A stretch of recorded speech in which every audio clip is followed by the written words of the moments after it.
ship's captain turned up dead after a raging storm. Some said his death was a tragic accident. An eyewitness told police it was murder. But something on this videotape raised questions about who was telling the truth.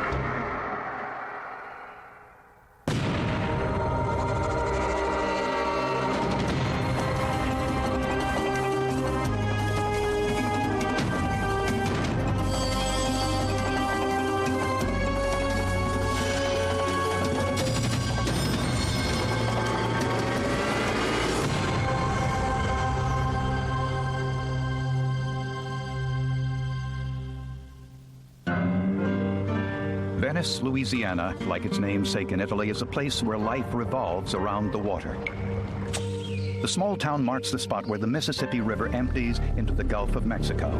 The ship's sinking, and then he reported Mayday, Mayday. When they tried to pull the nets into the boat, Tinky's foot got stuck. Alvin said he tried desperately to get Tinky's foot out of the net, but he was unsuccessful. He said he wasn't going to make it. He had asked God to take care of his son. Tinky told Alvin to try to save himself. So I told him I was going to go try to get some help. That's when I started swimming. Just moments after Alvin jumped into the water, the boat slipped below the surface. Like that, the boat was just going down. Alvin said he managed to grab hold of a piece of wood and swam for 14 hours until he was rescued. I was doing everything I could to try to keep my head above the water. No, it seemed like I was swimming forever. He's told his story. He tried to save his captain. It was tender, it was endearing. It could have happened to anyone. But Alvin didn't want accolades. I don't see myself as, I failed at what I was doing. I couldn't get no help to get him. Several days later, the Coast Guard found Tinky's body floating in the Gulf of Mexico. And the body told a story that was very different from Alvin's story.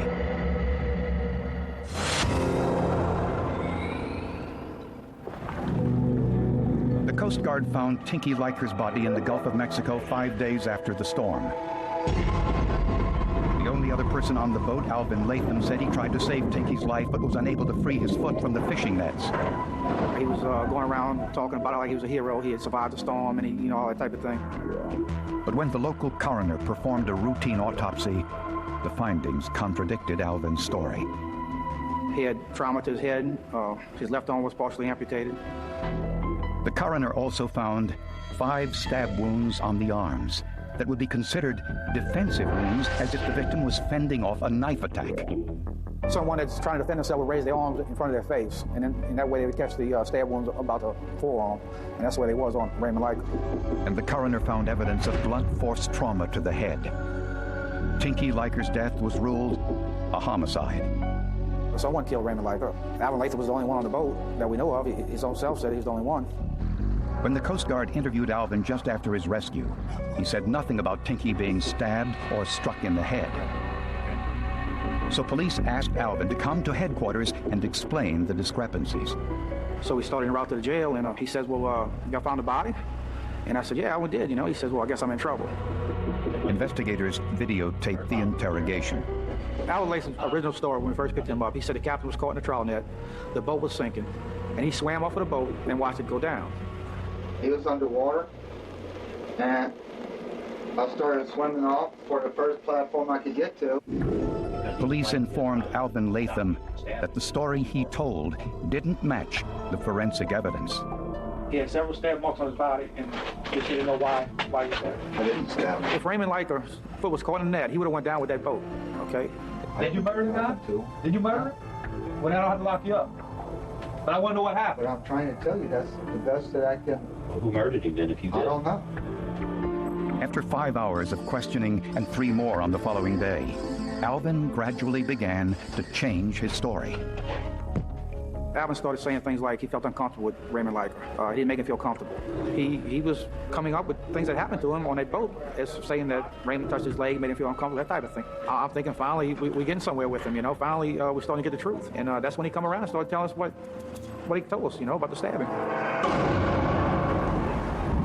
Alvin now said that when the boat took on water, he feared for his life, and there was only one life jacket on board.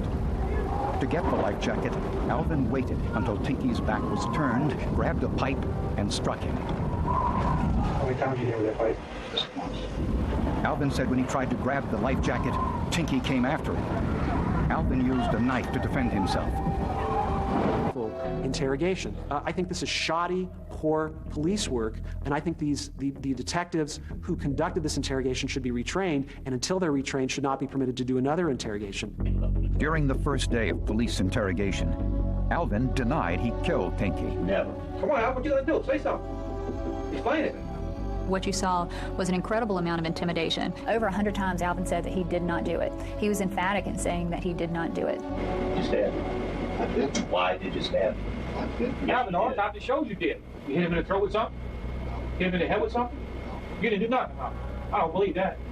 The police continued saying, Alvin, until you tell us what we want to hear, you will not be able to go home. But during the second day of interrogation, Alvin started repeating what the investigators were telling him. That's one of the most hostile interrogations I've seen. There was only one life jacket you wanted. These kinds of injuries. Dr. Wecht thinks this is also what caused Tinky's fractured skull, that his body was accidentally run over by a passing ship while floating in the Gulf. I believe that it is most plausible to infer that those areas of apparent trauma to Mr. Leiker's body were sustained post-mortem when his body was floating for about 5 days in the Gulf. Interestingly, the tugboat captain who picked up Tinky's body agreed. He says, I've been a boat captain a long time, and this is not the first body I've seen. And he says, that man was run over by a boat. And the tugboat captain told Peter Barbie something else, something which hadn't been made public. He said he had one boot on and one boot off. Well, the lights went off on that one because that was Alvin's basic story, was that on the boat, at the end of it, Tinky gone down with the ship because he had a foot stuck under a cable. That's more Sherlock Holmesian, the man with one boot. And you look at the forensics and what it shows us, Alvin was telling the truth. Unfortunately, just nobody wanted to accept it or believe it. So they just kept pushing him until he came up with something that they wanted to believe. And they wanted to believe it because they fed it to him. Today, Alvin works at the local supermarket stacking shelves. The man who conducted Alvin's interrogation thinks the jury made a mistake. Everybody can't be the good guy, or no one can confess to a serious crime. In all my years of experience, I've never known anyone to come and say, you know, I committed this crime without interrogation. And that's just tactics you use to get confessions. But Peter Barbie thinks interrogation should be about getting the truth, not getting a confession. He wanted to pick on Alvin. I'd like to see him come pick on me. And you can print that one. That's how badly I feel about what he did to that man. He's a bully and a punk.